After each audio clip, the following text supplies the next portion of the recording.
Avons-nous le pouvoir ou la chance de changer le cours de l'histoire, la nôtre ou l'universelle? Les choses ne sont-elles pas écrites d'avance? Quelle est donc notre part dans l'établissement d'un monde nouveau? Sommes-nous des partenaires de Dieu ou simplement des exécutants? Aujourd'hui, nous célébrons une fête peu connue, mais dont le message répond en partie aux questions posées. Pessah Sheni, le deuxième Pessah. Cette célébration remonte à la période où nos ancêtres étaient dans le désert après la sortie d'Égypte. Au premier anniversaire de l'Exode, ils furent invités à célébrer la fête de Pessah. Or, certains individus ne pouvaient s'associer à leurs frères du fait qu'ils avaient contracté une impureté rituelle. Ces derniers auraient pu laisser passer et attendre qu'une autre occasion se présente pour faire la fête avec le reste du peuple. Pourtant, tristes et frustrés, ils se présentèrent devant Moshe pour réclamer le droit de célébrer eux aussi la fête de Pessah.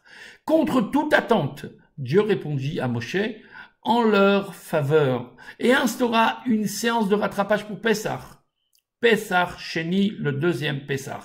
Une nouvelle fête était née grâce à l'obstination de ces hommes.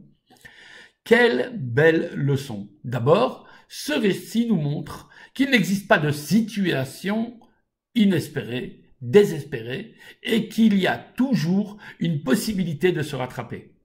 Et puis, surtout, si nous devons retenir quelque chose, c'est bien que rien n'est figé, et que si l'on réclame sincèrement devant Dieu, alors il écrira, grâce à notre initiative, de nouveaux chapitres dans l'histoire universelle.